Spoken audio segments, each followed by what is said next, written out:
चलो बच्चे लोग, अब हम लोग पढ़ेंगे स्टेट ऑफ मैटर के अंदर 11th क्लास के अंदर गैसेस लॉ। गैसेस लॉ का मतलब क्या आपके पास होता है, बहुत सारी आपके पास कुछ ऐसी लॉ होती है जो गैसेस फॉलो करती हैं। मतलब कि हमारे पास ऐसे बहुत सारी गैसेस होती हैं जो कुछ एक लॉ के अंदर काम कर रही होती हैं। तो कौन कौन सा लॉ है वही हम लोग यहाँ पर सीखने जा रहे हैं।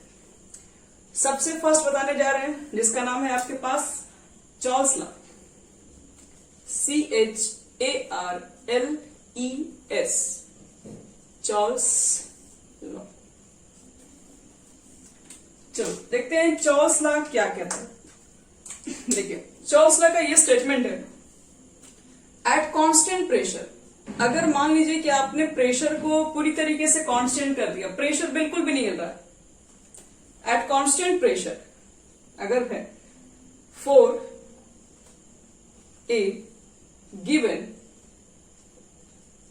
ए given amount of gaseous volume, या वॉल्यूम ऑफ गैस लिख सकते हो, for a given amount of volume of gas is directly proportional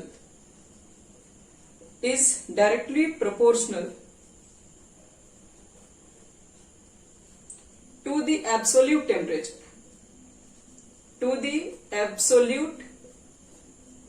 temperature,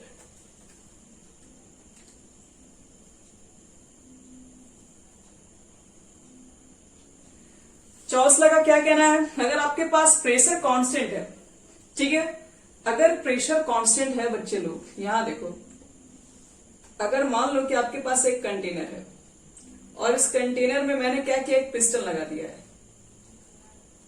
और पिस्टन लगा के इस टेम्परेचर को, ये प्रेशर को मैंने बंद कर दिया। अब मतलब अगर आपके पास पिस्टन लग गया तो अब ये प्रेशर कोई बाहर एक्सटर्नल प्रेशर लगा दिया गया, अब ये प्रेशर को इंक्रीज नहीं करना, मतलब फिक्स प्रेशर हो गया, प्रेशर नहीं ऊपर से हटाना है।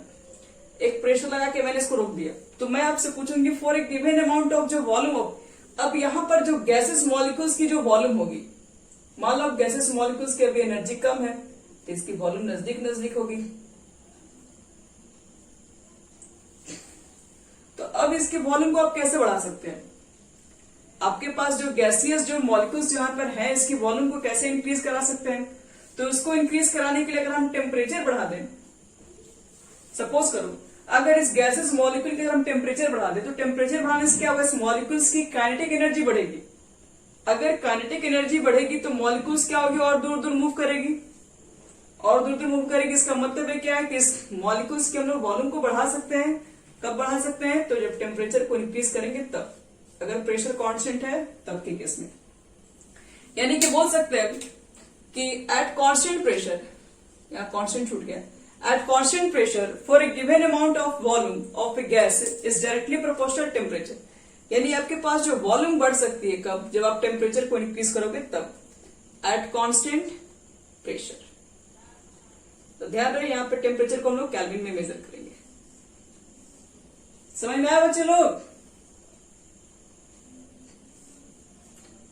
अगर प्रेशर कांस्टेंट रहेगा तो गैस के वॉल्यूम को बढ़ाने के लिए क्या करना पड़ेगा, टेम्परेचर को बढ़ाना पड़ेगा, यानी गैसियस जो वॉल्यूम होगी वो डायरेक्टली प्रोपोर्शनल किसके होगी, टेम्परेचर। किस कंडीशन पे, जब प्रेशर को क्या कर दिया जाए, कांस्टेंट कर दिया जाता। हो गया यहां तक सबका, समझ में आ गया? ओके, अब देखो हम यहां पर कुछ कंडीशन के ऊपर बात करेंगे।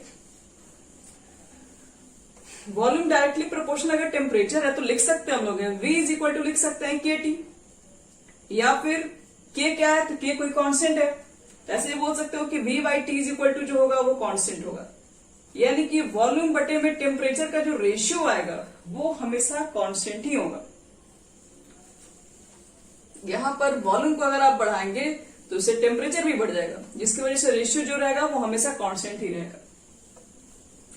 तो अगर मान लो कि मेरे पास दो कंडीशन है, सपोज हम लोग फर्स्ट कोई सिस्टम पे काम कर रहे हैं और उसके जो मान लो कि वॉल्यूम है V1, उसको हम मान ले रहे हैं, मान लो वॉल्यूम जो उसका है वो V1 ml है, ऐसे हम डायरेक्ट लिखते हैं, V1 ml इसका वॉल्यूम है, और उस कंडीशन में जो टेम्परेचर मैंने यूज किया वो T1 केल्विन है,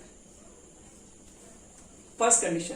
अब मान लो सेकेंड कंडीशन में आ गए, उस कंडीशन में जो वॉल्यूम है वो V2 यूज कर ले रहे हैं और वहां पे जो टेम्परेचर है वो T2 केल्विन यूज कर ले रहे हैं।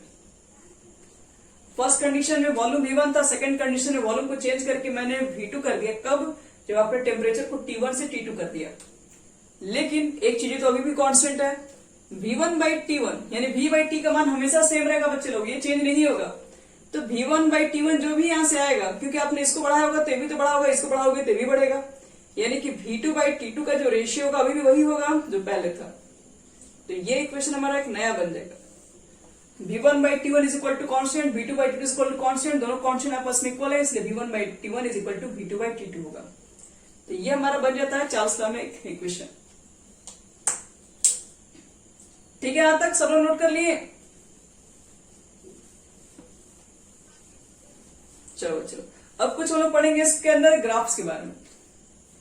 आओ देखो चार्ल्स लॉ में कैसे कैसे ग्राफ्स होते हैं। हाँ, उसको ऑन कर रहे हैं।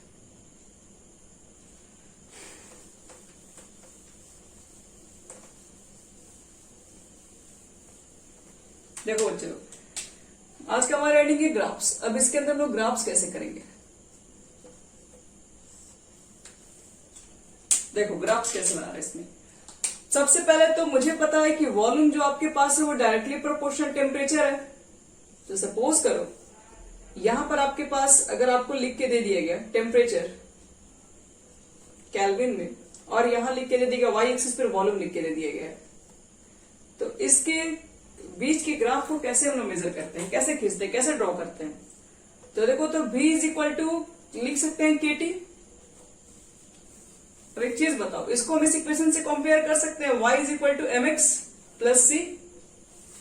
ये आप लोग पढ़े हैं इक्वेशन स्ट्रेट लाइन में मैथ्स में।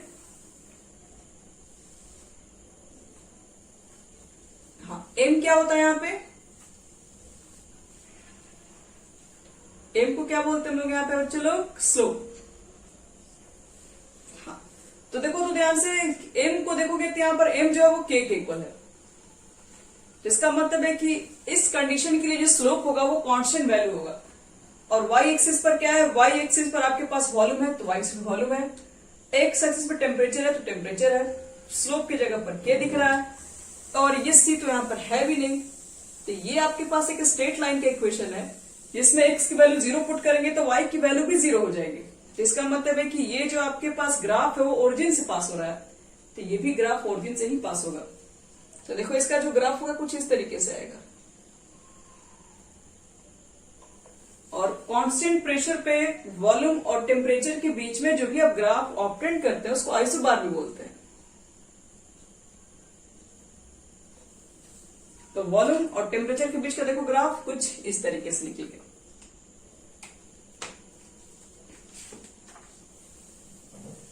हो गया बच्चे लोग, इसके ग्राफ खींच दिए तुम लोग। चलो इसमें आपको एक और हम ग्राफ दिखा रहे हैं।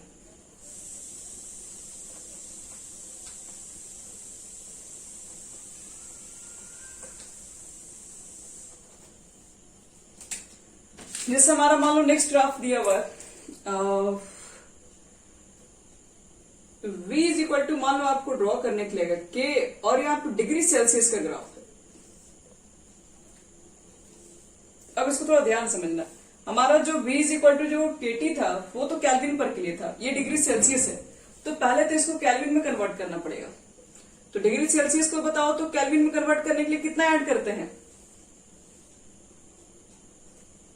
प्लस 273, इतना ही ऐड करना पड़ता है ना हमें। 273 केल्विन को ऐड करना, मतलब 273 ऐड करेंगे तो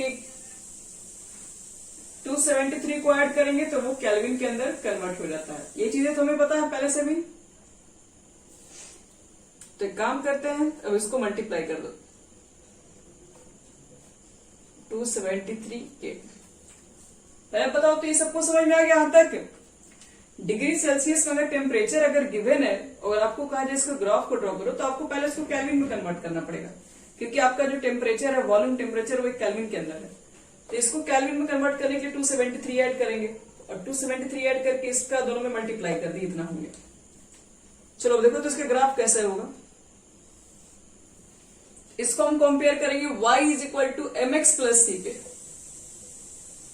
बताओ तो स्लोप कितना है इस ग्राफ के लिए? देखो बच्चे लोग, इस ग्राफ के लिए स्लोप क्या लिखोगे?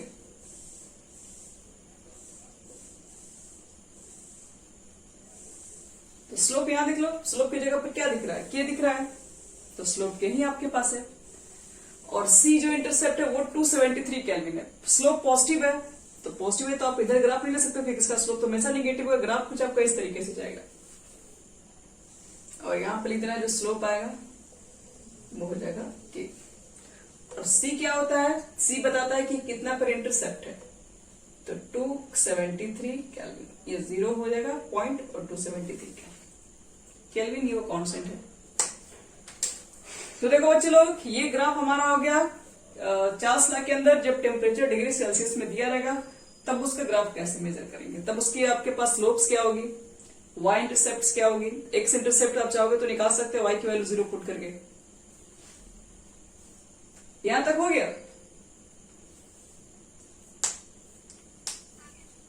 ओके,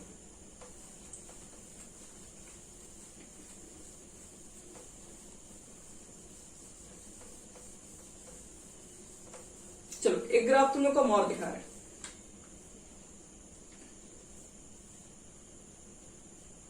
देखो नेक्स्ट ग्राफ देखो, तो यहां पे अगर सपोज करो आपके पास ग्राफ दे दिया जाए, यहां पे लिख दिया जाए टेम्परेचर, ठीक है, और यहां पर वॉल्यूम नहीं, वॉल्यूम बाई टेम्परेचर दे दिया जाए, तो इसका ग्राफ कैसे मिलेंगे? मान लो ये V बाई टी है सपोज,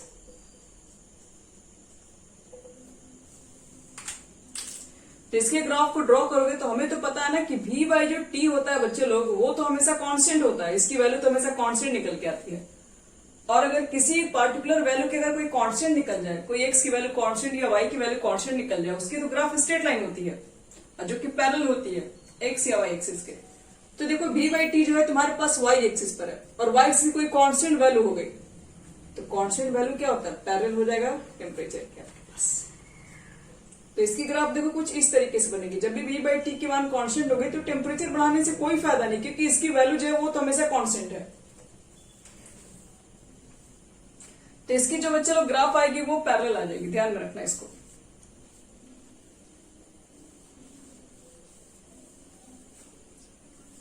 अब देखो एक और आपको दिखा रहे हैं।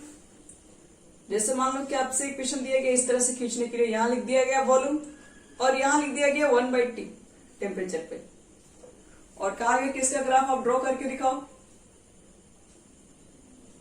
कैसे बनाएंगे हम लोग इसको? तो आओ दिखाते हैं इसकी ग्राफ को कैसे ड्रॉ करेंगे।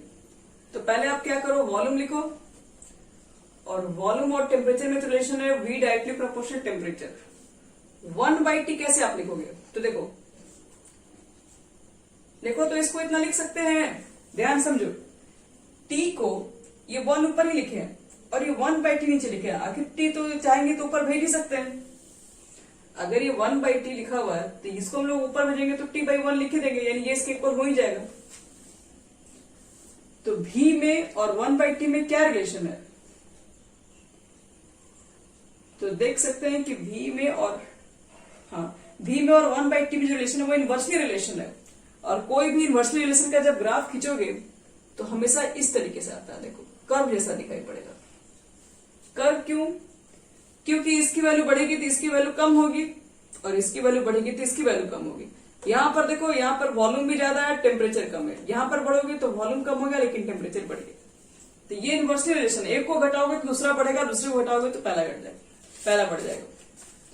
तो ये हमारा गैसियस लॉ में चार्ल्स लॉ कंप्लीट हो गया और इसके अंदर जितने ग्राफ्स थे वो भी सारे कंप्लीट हो गए।